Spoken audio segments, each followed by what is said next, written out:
Saya punya modal dari uang 300.000 Om, bayangin. 300.000. 300.000 saya keluar dari pabrik dari Jakarta. Waktu itu tahun 99 2000 saya keluar. Waktu itu di Jababeka di Bekasi. Pulang bawa 300.000. Bapak Ibu itu mau ke Mekah mau umrah. Bu, ini titip uang 300.000, doakan. Ini buat kerja saya nanti, moga-moga berkah.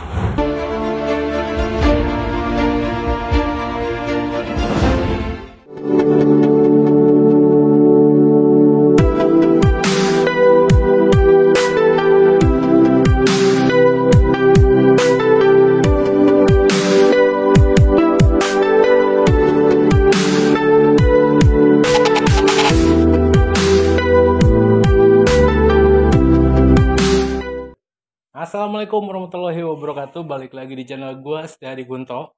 Hari ini gua mau wawancarain satu orang yang inspiratif banget. Namanya Om Saker. Saker Alfianto. Oh, nama asli itu ya? Aslinya Saker Alfianto. Aslinya Saker Alfianto. Oke. Nah, tadi di video sebelumnya kita udah review tempatnya ya. Nanti juga kita masukin di sini. Nah, ini gue mau bahas cerita inspirasi ini. Inspirasi dari Mas Saker. Yang sekarang jadi juragan dari motor gede. Siapa yang nggak tahu dengan Saker Big Bike? Ya gak? Nah, itu gimana Mas? Awalnya Mas bisa terjun di bidang di bidang motor gede ini. Oke, dulu awal karir saya dari custom builder. Sebelumnya Iya, modifikasi dulu sebelum saya buka bengkel sama toko. Oh enggak, justru malah towing itu setelah saya menekuni dunia bengkel. Jadi awal mulanya historinya saya memang dari tahun 2000 saya buka di Solo waktu itu. Dari tahun 2000 sampai 2012 saya udah melalang buana di dunia otomotif.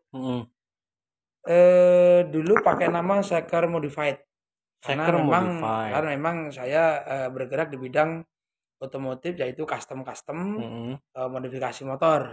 Waktu itu masih motor Ninja, motor Tiger, motor Fiction segala macam lah gitu loh.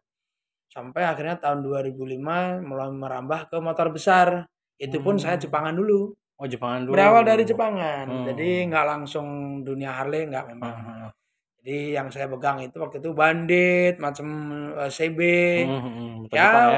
Zaman dulu lah. Goldwing ya. Nah, zaman waktu itu masih Jepangan kayak CB, kayak Impulse. Kayak gitu. Nah, akhirnya setelah itu ikut klub. Karena sering touring Om. Jadi akhirnya saya mulai megang Harley. Di tahun berapa tuh kira-kira? 2008 ke atas. 2008 ke atas. Main-main. Ya, saya mah pendatang baru Om. Oh, udah. Jadi bukan lebih baru lagi gitu. Saya bukan suhunya bukan. Jadi saya pendatang baru. Nah, karena ketekunan itu saya mulai megang dari Harley plus bengkelnya. Waktu itu masih memang sebelum Harley itu saya megangnya di limbah juga. Berawal dari custom, saya megang limbah terbesar waktu itu. Jadi limbah motor. Ya, Exmogi. Jadi saya beli dari Singapura motor-motor besar, saya pretelin, saya potong-potong. Oh gitu. Mesin waktu itu nggak laku.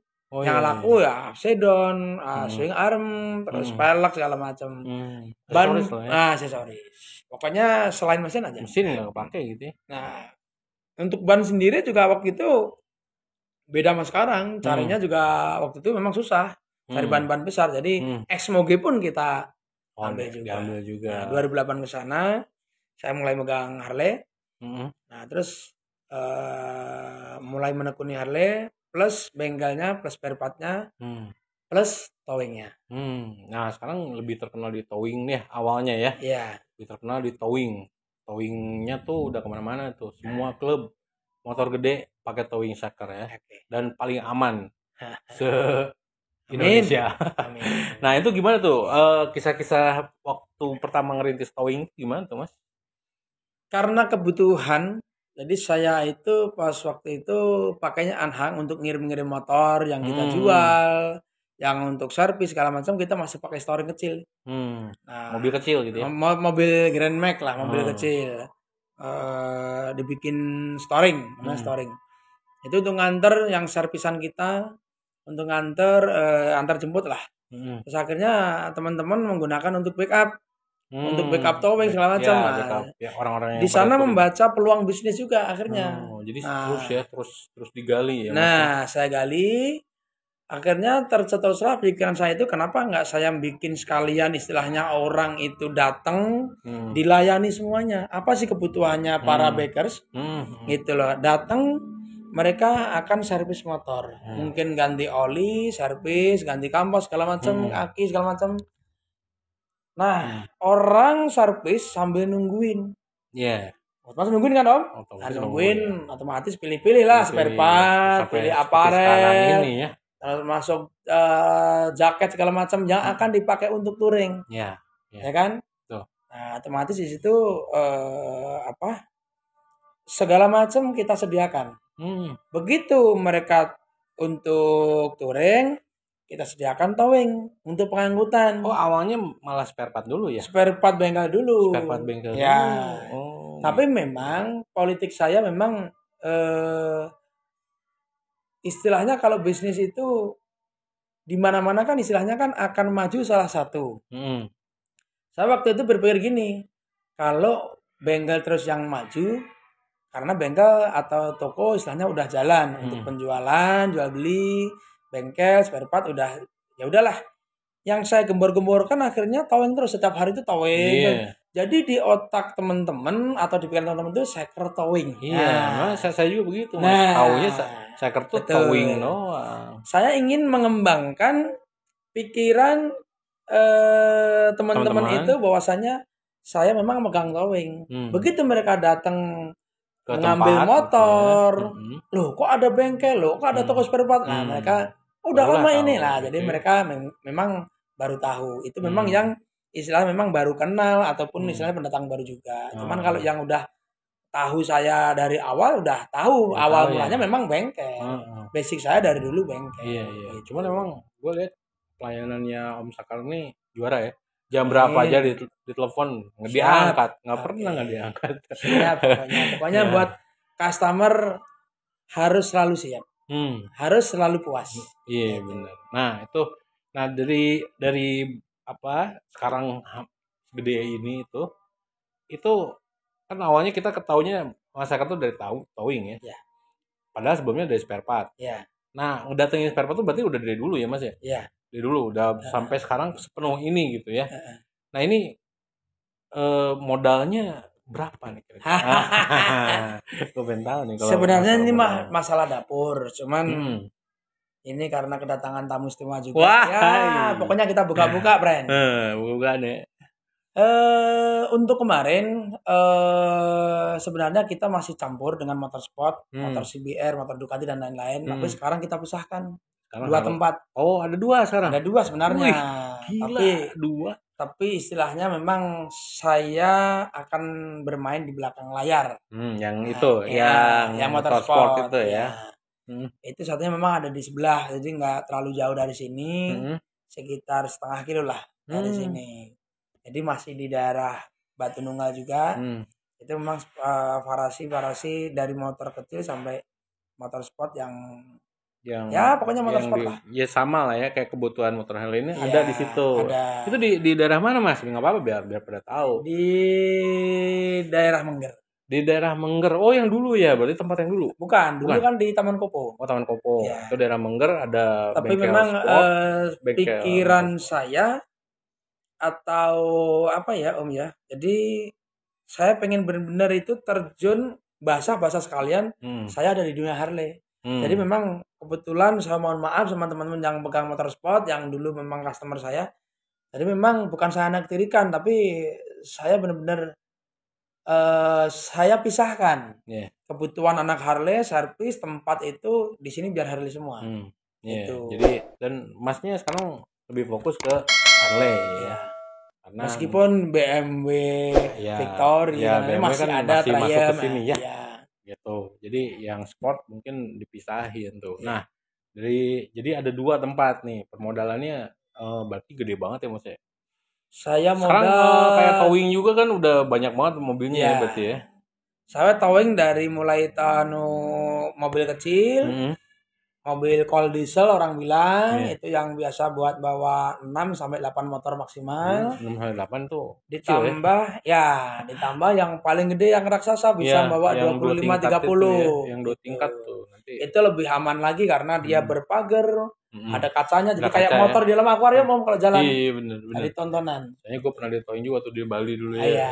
Gitu. Nah, itu apa dari sekian banyak usaha ini pusing gak sih Mas?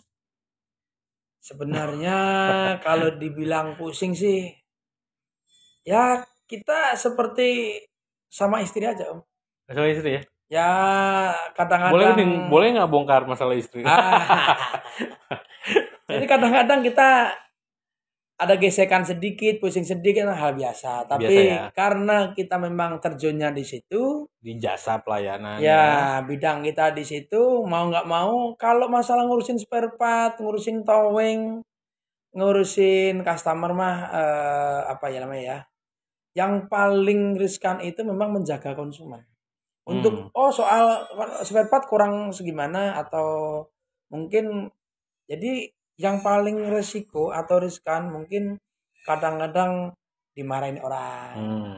Kadang-kadang ya mungkin karena kecewa waktu, mungkin karena terhambat, karena mungkin teman-teman belum paham namanya barengan sama VVIP itu belum paham. Nah gitu kadang-kadang kok motor belum sampai dan sebagainya terus akhirnya kecewa ada juga. Tapi yang sudah tahu ya oh ini VVIP, ini reguler, itu masalah towing misalkan. Ada harga juga, kan? Ya, tahu lah VVIP masalah harga, masalahnya friend. Jadi masalah pelayanan juga. Kayak gitu. Nah terus kalau untuk customer ya tetap kita layani semua. Jadi mulai dari penjemputan, servis, pengantaran lagi segala macam ya harus kita layani juga. Gitu. Kalau masalah pusing memang pusing ya. Ya seluk beluk kita lah. Iya seluk beluk ya. Ya ada towing, ada bengkel, ada spare part ya pokoknya. Harus kita jalani. Ini dikelola sama Mas sendiri, sama hanya satu Mas aja? Apa ada tim yang mengelola juga gitu manajemennya? Apa hanya Mas aja nih yang turun langsung? Memang semua kendali ada di saya. Cuman kita ada tim-tim istilahnya gitu. Untuk tim towing nanti ada perwakilan saya memang nanti yang mewakili driver-driver yang lain. Itu ada keluh kesah segala macam itu ke satu orang. Ataupun memang ada permasalahan di jalan kalau memang itu nggak bisa tercover baru telepon saya. Di bengkel juga sama, saya punya tangan kanan istilahnya gitu. Jadi ada yang beberapa. Nah sekarang untuk yang di admin kita nanti memang karena di sini kita baru pindah. Jadi kemarin kita di Taman Kopo Om, jadi baru pindah. Admin kita yang lama memang kemarin meninggal, jadi meninggal. Ya ada sedikit lah musibah.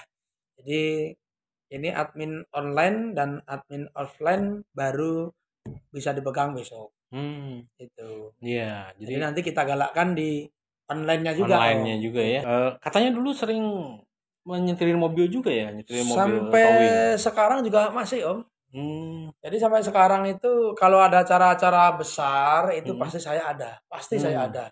Jadi saya istilahnya sama karyawan bukannya nggak percaya bukan, tapi saya pengen memastikan muatan saya aman semua, terangkut semua dan pokoknya saya harus ngecek.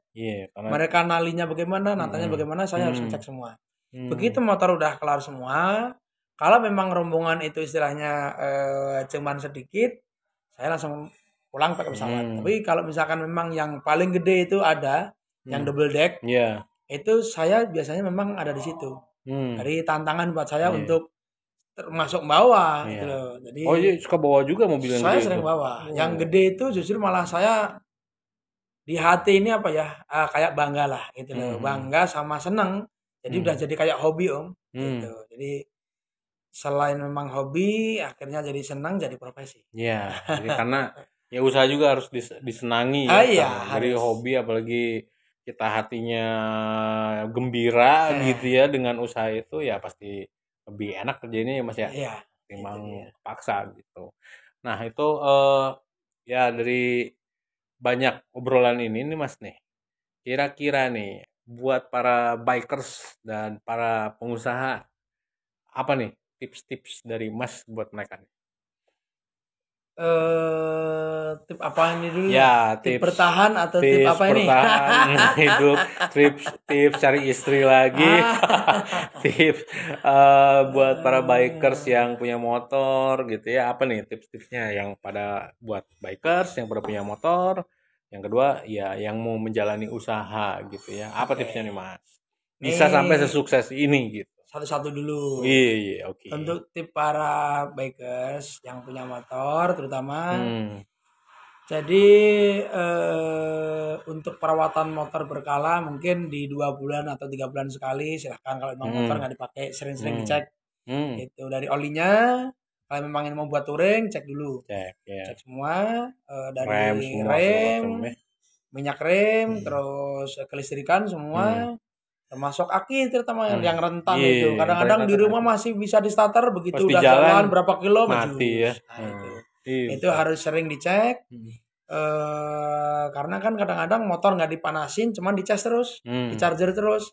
Nah itu harus dicek. Begitu di starter dilihat jarumnya, dia ada kenaikan nggak. Kalau misalkan memang di 12 sudah, nah berarti dia misalkan nggak naik di 12 ke 14, berarti dia regulator atau pengisiannya pasti akan bermasalah. Itu mending dibawa ke bengkel dulu untuk diservis. Itu. Terutama ke sini. Nah, boleh mau ke sini karena di sini disediakan mulai dari regulator, oli segala macam, kampas semua ada. Juara ini benar. Nah, terus tips usaha nih, ngebangun usaha sampai ini berapa tahun sih Mas usaha? 2008 ya tadi? Dari tahun 2000 saya usaha bengkel. Usaha bengkel sampai sekarang 2022. Berapa tahun tuh? Hitung sendiri. Gimana nih tips buat alhamdulillah untuk apa ya, jatuh bangun udah dirasakan lah. Mulai dari jatuh bangun karena istilahnya yang ini agak kesulitan geser ke sini, yang ini agak kesulitan geser ke sini itu udah biasa. Atau mungkin yang ini agak membosankan dikit geser tambah bidang atau ini ada seperti itu. Yang jelas jangan patah semangat. Harus tekun. Jangan patah semangat. Patah semangat. Tekun aja. Ya. Kalau orang Jawa mah modalnya cuma tekun sama dengkul aja. Iya. Orang Jawa mah juara-juara. Gue juga orang Jawa sih. Gue buntok. Dibilang saker gaya banget. Orang Jawa namanya saker. Dibilang untuk masalah modal mah saya modal mah nggak ada. Dari nol saya. Dari orang tua emang nggak ada istilahnya. Sampai saya modal dari uang 300.000, bayangin. 300.000 saya keluar dari pabrik dari Jakarta. Waktu itu tahun 99 2000 saya keluar. Waktu itu di Jababeka, di Bekasi. Pulang buat 300.000. Bapak ibu itu mau ke Mekah, mau umrah. Bu, ini titip uang 300.000, doakan. Ini buat kerja saya nanti, moga-moga berkah. Alhamdulillah pulang dari sana. Bisa dikat dulu kayaknya. Nggak apa-apa. Nggak bisa. Nggak apa-apa. Pulang dari sana langsung saya buka usaha kecil-kecilan. Jadi buka toko variasi waktu itu. Dari toko variasi, aksesoris, motor kecil. Waktu itu tahun 2000 itu aksesoris motor kecil masih langka istilahnya. Saya ingat betul waktu itu cuma ada spion kecil. Spion kecil penggantinya spion besar. Terus ada selang variasi, selang warna-warna yang ada warna hijau, warna merah segala macam. Ada post-step, ada kickstarter yang warna-warni itu, ada warna orange segala macam. Nah itu. Terus setahun kemudian muncullah knalpot Megapun, yang pakai jemuran, jadi pakai aluminium garis-garis itu, pasangan itu lama-lama berkembang lagi namanya underbone, berkembang lagi namanya lampu-lampu warna-warni segala macam, pokoknya akhirnya variasi atau aksesoris motornya menjamur. Akhirnya alhamdulillah saya dari terbawa itu akhirnya ikut berkembang. Jadilah dari toko variasi aksesoris motor, jadi bengkel custom. Dari bengkel custom itu merambah lagi ke motor besar, ke Harley, dan bertambah terus ya usahanya. Tambah spare part, tambah dari modal 300.000 ya. 300.000. Yang jelas doa ibu harus tekun. Terus yang kedua keluarga ataupun dari ibu lah. Doa ibu itu di mana-mana, apa di truk terusin doa ibu. Itu tuh modal Mas tuh 300.000 plus doa ibu. Luar biasa. Itu lebih dari miliaran tuh. Ya itu. Itu ya. Jadi tips saya begitu ya. Jadi ya gitu, ada yang mau ditambahin nggak pesan-pesan buat para penonton nih, para penonton nih apa nih yang Ada tambahan atau cukup aja atau terserah Mas deh. Mau ngomong apa nih? Pesan tipsnya tadi kan. Sekarang pesen. Nih, pesennya jangan pantang menyerah. Apa? Ini 300.000 bisa kayak gini nih. Wah, segede gini dan tempatnya juga bukan tempat sembarang ya. Ini tempatnya di tengah kota. Namanya Batu Nunggal, cek sendiri harga rukonya berapa. Ya Mas ya. Nah, itu. Ya ada tambahan Mas? Mungkin cukup sih. Cukup ya? Cukup sih. Oke, jadi alhamdulillah gue udah bisa ketemu sama Om Saker ini. Ini inspirasi banget. Gue sebenarnya ngefans sama dia masalah bisnis nih. Ya, ngefans masalah bisnisnya hebat, berkembang banget, pesat, luar biasa. Sampai gue pas lihat ini nih tempat yang ini, wah gila, gue nggak nyangka bisa kayak gini. Gitu. Jadi ya segitu aja ya Mas ya. Obrolan kita. Mudah-mudahan ada manfaatnya buat kalian semua. Jangan lupa klik like, subscribe, dan komen di channel gua. Udah Mas, tutup. Oke, thank you. Assalamualaikum warahmatullahi wabarakatuh.